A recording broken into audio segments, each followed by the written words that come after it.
tardes a todos. Mi nombre es Carlos Alegría. Tengo el placer y el honor de empezar esta serie de conversaciones sobre temas empresariales y que nos importan a todos con una muy buena amiga y alguien muy especialista en su tema, Marta Cadavid. Bienvenida, Marta, ¿cómo estás?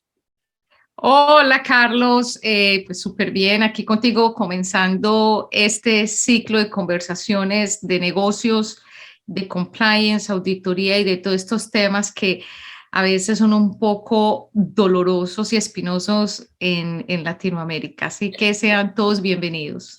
Bueno, básicamente les explico a los que nos empiezan a escuchar, vamos a empezar a conversar en este tema en particular, un tema muy de moda y más que de moda, muy de realidad, que es el tema de fraude. Marta, bueno, ya nos vas a contar, Marta, tu expertise, pero la intención de la sesión de hoy es hablar de esto que nos sigue pasando a las compañías, de esto que de alguna forma es un mal que tenemos en Latinoamérica, incluyendo en Estados Unidos, y que entre todo genera pérdidas muy grandes. Sin más, Marta, preséntate, aquí es más fácil, desde que sea más práctico. Bueno, soy Marta Cadavid, me conocen en Latinoamérica, acá en Estados Unidos como Fraud Fighter, una apasionada del tema de los delitos económicos, soy Risk Manager. También tengo mi Bachelor Degree en Accounting, en todo el tema de contabilidad y también soy experta en todo el tema de finanzas. Fantástico. Considero que haber tenido la oportunidad de trabajar en las tres áreas hace que pues este expertise y todo esto de conocimiento lo podamos llevar a las organizaciones de manera mucho más simple Okay. para que las empresas, los empresarios, los dueños y las juntas directivas entiendan cómo los delitos económicos destruyen valor en las organizaciones. Fantástico. Y fíjate qué interesante, porque ahora bueno, después de la época post pandemia y ahora con todo el tema digital en la nube, con toda la posibilidad de una nueva realidad, esto se vuelve mucho más importante. Bueno, básicamente, Marta, explícanos qué es un fraude y cómo son las tipificaciones de un fraude que funcionan o que suceden en las compañías y a cuáles tú has visto que son las más propensas a que se den en Latinoamérica.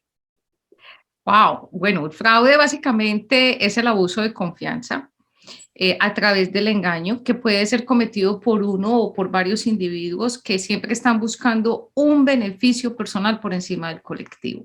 Es así de simple. Ok, Cuando ya hablamos de las tipologías de fraude, nos referimos al árbol de fraude que nos proporciona ACFE, que es la Asociación de Expertos Examinadores de Fraude.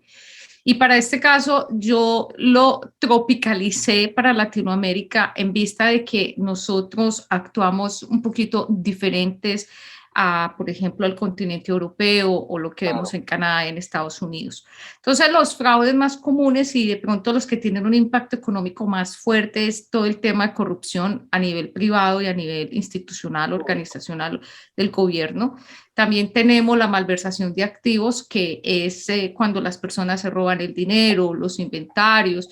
Tenemos también el abuso organizacional, que es un fraude por descubrir porque la gente no lo siente como tal. Tenemos la malversación de estados financieros, manipulación de estados financieros, que ahí ya hablamos de fraude de cuello blanco, hablamos del cibercrimen. Y estas son como básicamente las tipologías de fraude. Todo depende mucho, Carlos, es el tipo de compañía. Si Claro. las compañías, por ejemplo, manejan mucho efectivo, pues ese es como el activo que más se llevan las personas, con lo que se más se comete fraude. Pero el inventario también es otra parte que les fascina a los perpetradores. Sin embargo, durante la pandemia, uno de los que, digamos que los fraudes que más creció fue el tema de todo lo que tenga que ver con cibercrimen, especialmente con el escape de información de las organizaciones. Fíjate.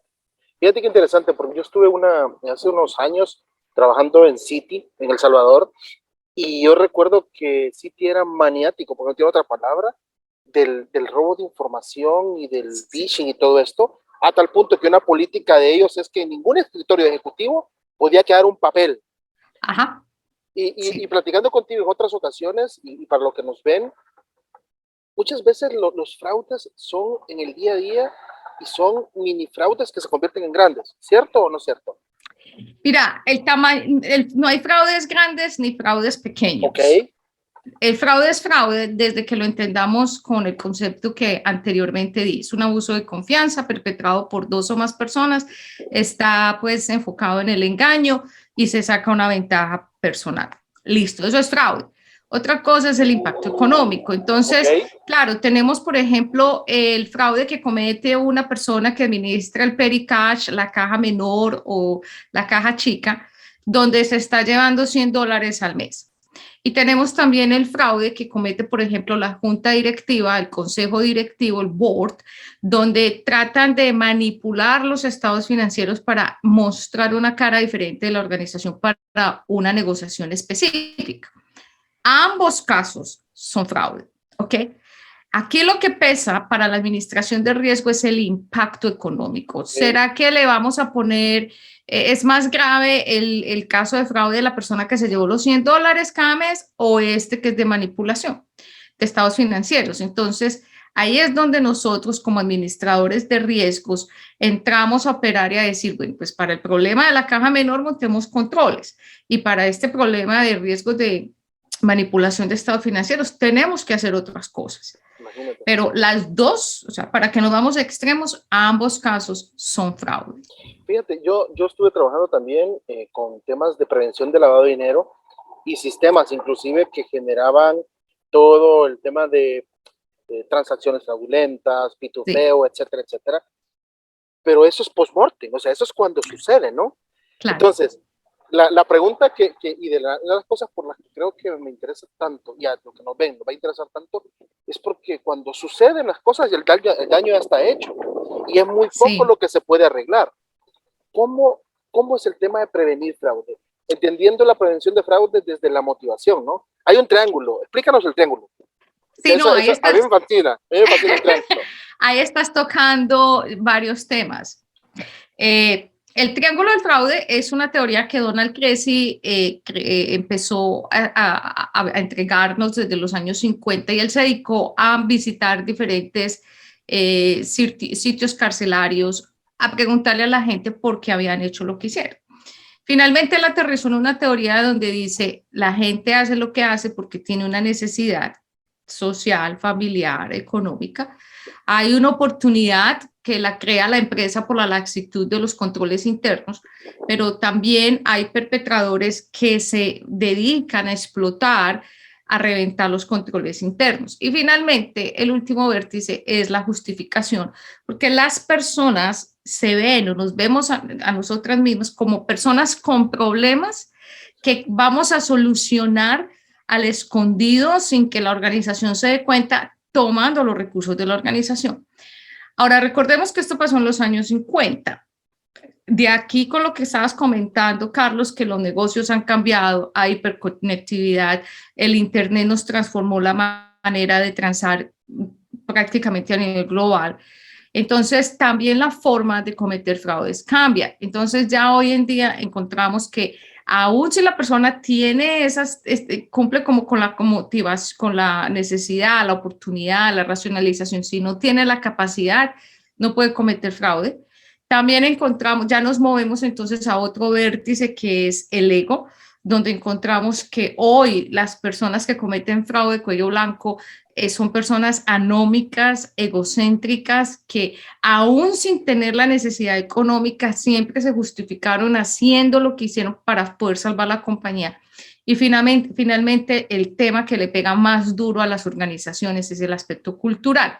Entonces, hoy en día nos transformamos de la teoría del triángulo del fraude a la teoría de la geometría del fraude, donde miramos el fraude desde el ser humano, donde tenemos que entender claramente que el 90% de la población es proclive a cometer actos deshonestos. Entonces ya no es el fraude, ya no es la corrupción, ya no es ni siquiera el árbol de fraude. Son actos deshonestos porque esos actos deterioran la cultura de la organización. Y si deterioran esa cultura, destruyen valor. Entonces, mira qué tan interesante como nos hemos movido en, no sé, 70 años ahora, donde el foco es, ok, fraude, sí, es horrible, pero también los temas de degradación, de bullying, de saboteo, destruyen la organización. Y entonces, en ese sentido, perdón que interrumpa, pero me hace un clic interesante porque estás hablando de fraude más allá de una acción de fraudulentas. Estás hablando de Sí, una motivación personal y de un sí, comportamiento como ser humano que te lleva al fraude. O sea, sí, aquí ya estás hablando no de una compañía financiera, de un retail, de un no. super, no. Estás hablando de la motivación personal, dadas las circunstancias de la condición humana. Claro, es que cuando el fraude ocurre, que ahorita que estabas hablando del tema de llegamos post-mortem, llegamos tarde, llegamos en términos de auditoría, a veces decimos a patear los muertos, es porque no entendemos el ser humano desde el inicio que tiene la presión que está justificando. Resulta que cuando las personas cometen fraude, ya desde hacía rato estaban mostrando un comportamiento antiético, estaban cometiendo actos deshonestos. Por eso los actos deshonestos, yo siempre he dicho, son el caldo de cultivo de los fraudes del tema de corrupción. Wow. Entonces, cuando ya nosotros miramos el fraude desde el ser, esos actos antiéticos desde el ser, podemos prevenir, porque somos capaces de leer lo que la persona está intentando hacer. Entonces, en vez de llegar a hacer auditoría cuando ya pasó el fraude, o peor, a investigar y de pronto ya un proceso forense que es más complejo, más costoso, Claro. que toma más tiempo, ¿por qué no entender el ser humano desde esos actos antiéticos y comprender para poder prevenir? Es más, hoy en día nosotros tenemos la capacidad de predecir, así como podemos predecir si va a llover Claro. ahorita a las 8 de la noche, podemos nosotros decir, si esa persona está haciendo esto, escribiendo esto, pensando esto, eso puede suceder que la persona va a cometer abuso, está buscando una oportunidad para un acto de corrupción. Imagínate qué interesante, porque entonces significa de que el fraude no es una cuestión aleatoria, es una cuestión No, premeditada, es una no. cuestión pensada con tiempo que eventualmente puede prevenirse o puede detectarse y evitar mayores daños. En ese sentido, Marta, basada en la experiencia que ustedes tienen, yo, por ejemplo, en mi caso particular, yo he estado trabajando con bancos, he trabajado con retails, he trabajado con empresas de servicios. ¿En qué? Yo sé que en todas las industrias hay esto, pero ¿cuáles son aquellas las más propensas? Aquellas en las que es más evidente el potencial fraude que se da y cómo detectarlo. Las empresas más propensas a tener pérdidas económicas por fraude son las empresas que las manejan personas que están navegando en áreas grises. Wow. No es el tipo de compañía. No. Todas las empresas y las industrias tienen riesgos, ¿ok? ¿Okay? Porque los pilares de riesgo básicamente los más simples son la jurisdicción, el producto o el servicio, la contraparte, la actividad, ¿ok? Se me olvida uno, pero ahorita lo recuerdo. Y esos son los riesgos comunes para todas. ¿Okay? Pero las que son más propensas son aquellas que cuando sus directores no tienen claro de la cultura que deben implementar en la organización para evitar que eso suceda. Entonces, por eso hoy vemos bancos que son excelentes y bancos que tienen áreas grises, ambivalencias y que pues se eh, dejan que los perpetradores cometan sus crímenes, tal es como fraude, que después deriva, por ejemplo, al Robo. lavado de dinero. Entonces, no es que hay unas empresas que hay una tendencia de unas industrias con mayores fraudes o menores fraudes. No, Imagínate. no. O sea, Todas las empresas sufren del mismo problema. imagínate qué interesante, porque en El Salvador, por ejemplo, que es de donde yo soy, salió una ley de la prevención del lavado de dinero y obligó a todas las compañías a hacer debida diligencia, etcétera, etcétera. Pero se enfocaban en empresas grandes No, tratando de entender el volumen en términos de impacto económico, pero hay algo que se quedó, entendiendo lo que tú me dices, que es la motivación, y eso no importa si es una empresa de $1 o de una de 10 millones, por lo que estamos hablando, ¿no? Claro, es que, mira, una cosa es que por regulación, por los organismos multilaterales y los estándares globales, los gobiernos tengan que implementar la política internacional de prevención de lavado de activos, financiamiento al terrorismo y armas de destrucción masiva, que al final del día todo el tema de fraude y corrupción está bajo de esa sombrilla, Claro. porque son delitos precedentes. ¿Estamos? Entonces, claro, los gobiernos se tienen que preocupar de que las empresas vayan, digamos, implementando esos programas, y las que empiezan son las empresas más grandes, las multinacionales. Pero también, ¿qué dicen los organismos multilaterales y los estándares globales? Y las pequeñas y medianas empresas deberían, escuchen muy bien, deberían también implementarlo como medidas de prevención. Exacto. El problema es que cuando a nosotros nos dicen ese debería, nosotros no lo tomamos con la seriedad que se debería tomar. Y resulta que las pequeñas y medianas empresas en cualquier país son el motor de la economía, son las que más mueven el empleo en los países, pero las que están más expuestas a las pérdidas económicas por actos antiéticos. ¿Por qué? Porque no tienen la capacidad de implementar programas, porque no creen, porque son más informales. Fíjate, y en ese sentido, Marta, entendiendo, para que nos escuchan, yo recuerdo que en alguna ocasión hablamos del tema de un ejemplo de alguien que esté en una posición de cierto poder, que tiene una necesidad, que ve una oportunidad, y que ahí es donde se perpetra el potencial fraude. Haznos un ejemplo para entender en términos de que si yo tuviera una compañía, por ejemplo, una cadena de restaurantes o una cadena de supermercados, como yo, que estoy en una posición de compras, pensando un poquito lo más lógico. Sí, claro. ¿Cómo sucede ese fraude? Entendiendo la motivación y la oportunidad. No, es muy simple. Por ejemplo, en un retail, los problemas de un retail lo más grande son contratación, abastecimiento, todo el tema de compras, licitaciones. Y uno de los casos más comunes es, por ejemplo, un retail donde venden verduras, frutas, aparte que venden electrodomésticos. Todos los días debe venir un camión que viene de una plaza o viene de una finca en especial, y el fraude más común es decirle al conductor: no llegue, ok, diga que pues se varó, que tiene un problema mecánico, y váyase para tal parte que allá el kilo de papa lo están pagando 10% más caro que lo están pagando aquí hoy. Y cuando usted ya reciba la plata de esa ganancia, a mí me da la mitad. Entonces uno dice, venga, espere un momentico. La gente, o sea, el comercial, el que está haciendo la jugada maestra, dice, eso no es fraude, porque al final aquí no llegó factura. Sí. ¿Ok? No existe. No, aquí no pasó nada.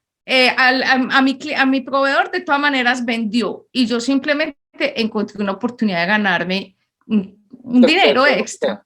Pero eso es fraude, porque tú mencionaste ahorita algo, es la intención. Y la intención es esa fina línea que divide un error de un acto de engaño.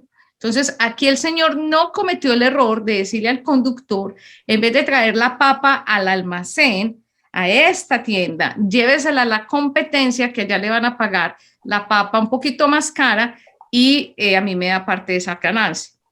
No, ahí hubo la intención de desviar un negocio, y eso es en detrimento de la organización, porque es un tema de inventario, la oportunidad que tiene la organización de hacer dinero. Imagínate qué interesante, porque yo que estoy en Estados Unidos, estoy con una compañía, asesorando una compañía de distribución, y por eso te lo pregunté, porque lo veo todos los días. No es que sea fácil, pero es una tela muy fina, sí, donde se pueden dar ese tipo de cosas sin que la organización se dé cuenta. O sea, sí, claro. Máxime cuando son más grandes, ¿no? Exacto, es que ahí técnicamente la compañía no está teniendo problemas. Digamos que técnicamente, si tú implementas un monitoreo transaccional, la transacción nunca pasó. Ahí lo que van a afectar son los KPIs, Key Sí, Performance Indicators, donde va a decir la compañía, el camión con los 50 sacos de papa no llegó el lunes, llegó el punto. Ah, martes, bueno, se acabó. eso fue lo único que se va a afectar. Pero ya cuando hablamos en términos de fraude, desde el ser, que es lo más difícil de monitorear, las Exacto. intenciones del ser humano, ahí es donde entramos nosotros, que ese es nuestro expertise. Entonces, nosotros nos anticipamos a esas situaciones precisamente para que a la empresa, si le pasa una vez, no le vuelva a ocurrir. Eso no le vuelva a ocurrir ni le vuelva a ocurrir en otra área de la organización. Imagínate que cuánta plata, hablando en términos de impacto económico, aunque también está el impacto reputacional, está el impacto social, impacto moral, Claro, etcétera, pero hablemos de plata. O sea que si en algún momento tenemos la capacidad de prevenir o predecir que va a suceder un acto o que puede llegar a suceder, pensemos en que no pasa, pero puede llegar a suceder, si lográramos determinar ese nivel de impacto económico y pudiéramos detenerlo, el ahorro sería, o sea, hemos dicho, las pérdidas se reducirían a muy poco o a cero. Aquellas bueno, pérdidas que ni se dan cuenta los empresarios. claro. Vamos a empezar con números. ACFE, que es la Asociación de Expertos Examinadores de Fraude, cada 2 años saca un estudio que se llama Report to the Nations. Y ahí nos dice siempre, a nivel global se pierde el 5% de los ingresos por fraude. Imagínate. O sea, empecemos por ahí, el 5% Wow. de los ingresos. Entonces usted le pregunta a un empresario, ¿usted es consciente de eso? Y ellos dicen, no, en mi empresa eso nunca pasa. Entonces, no es que no pase, es que usted no tiene la capacidad de detectarlo. ¿Ok? Sí, porque obviamente Segundo, están basados en transacciones, no en intenciones. exacto. Entonces, cuando le contamos el tema, el ejemplo, por ejemplo, del carro con los sacos de papa, ellos dicen, ¿cómo así es que eso puede ocurrir? Ah, sí, claro, es que la papa, el tomate, las papayas son commodities y el precio varía todos los días. Y si yo soy conocedora del mercado y puedo ganarme hoy $300 porque desvié el carro de la papa, pues, eso nada le va a molestar. O sea, ¿quién se va a dar cuenta de esto?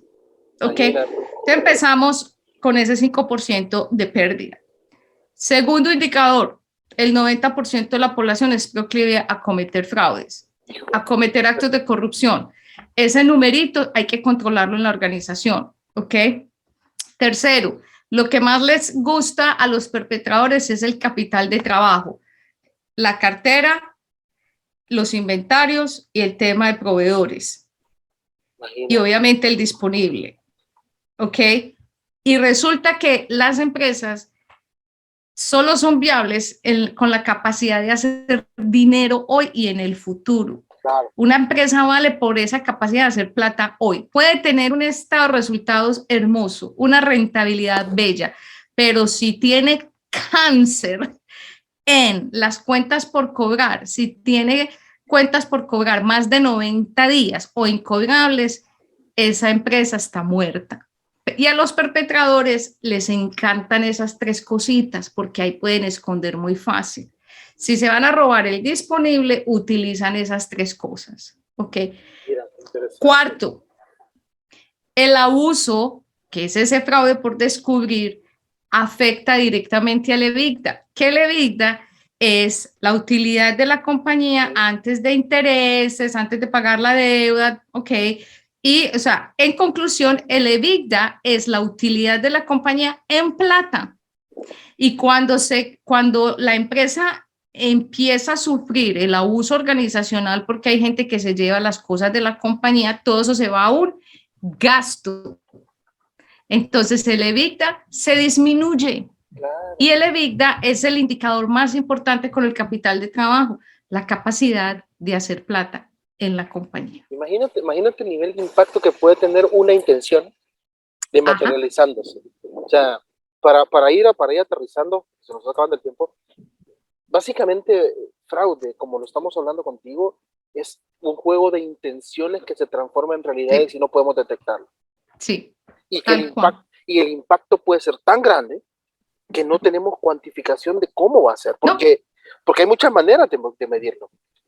Entonces, claro, y en ese sentido, Marta, ¿cuáles son aquellas acciones que se pueden, más allá de la herramienta que en algún momento ustedes tienen, pero cuáles son acciones que nuestra gente puede empezar a tener a manera de ir preparándose para evitar fraude y obviamente llegar al tema de una herramienta que al final vamos a mencionar cuál es y vamos a poner los datos por si hay gente interesada, pero cuáles pueden ser aquellas acciones para ir mejorando esta situación?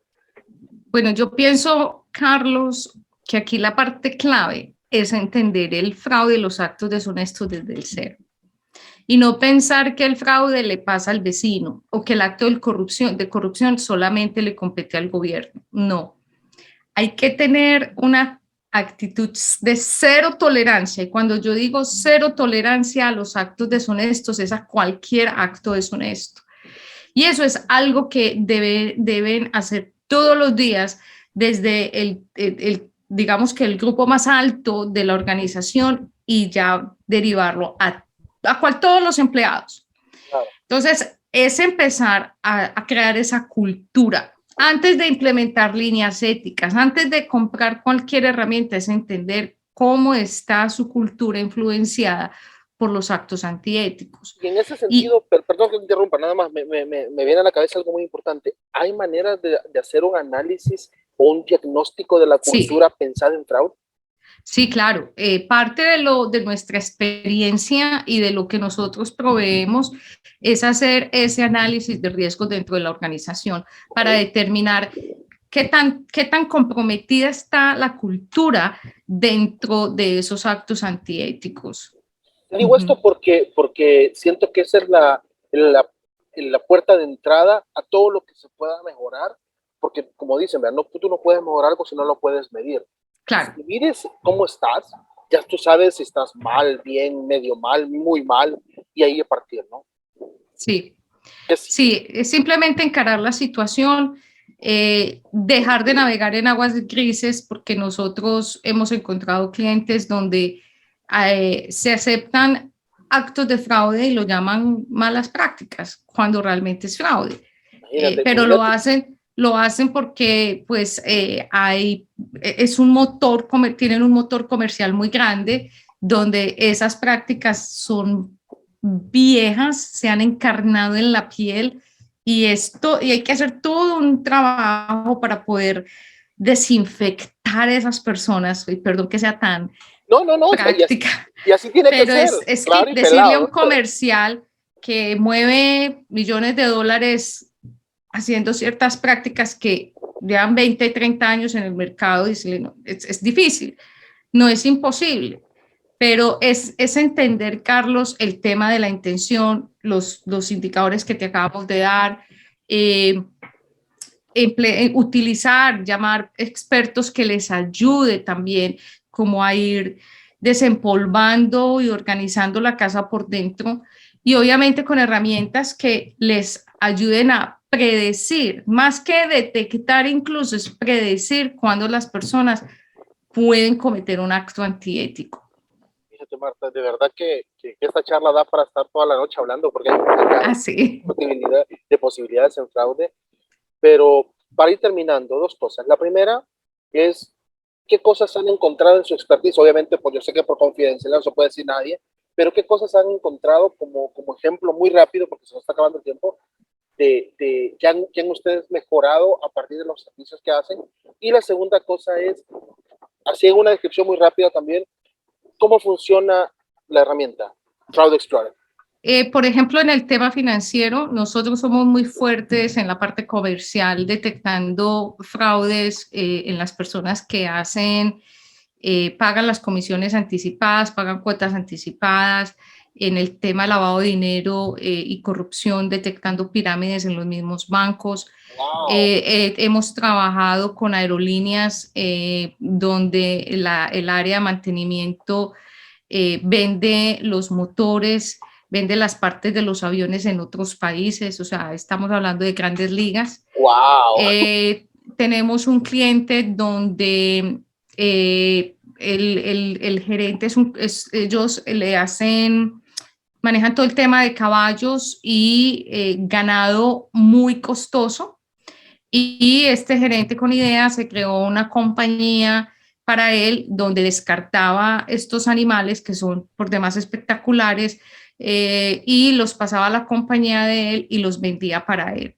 En el tema de energía, el robo de cable, pues, y la venta de cable es impresionante. Sí, eso lo he visto. Pero en todas las compañías, el tema de saboteo, bullying, degradación, insultos, relaciones interpersonales, personas trabajando en recursos humanos pagándole más a sus amigos, encontramos todo este tipo de situaciones. Y mira que estas cosas no se pueden, digamos, monitorear a nivel transaccional. Sí, Es no, muy difícil, no hay porque hay que manera. esperar que la transacción pase. Lo que nosotros hemos creado es trabajar con la riqueza informativa de las organizaciones, que son los datos no estructurados, que son más o menos el 75% de esa data.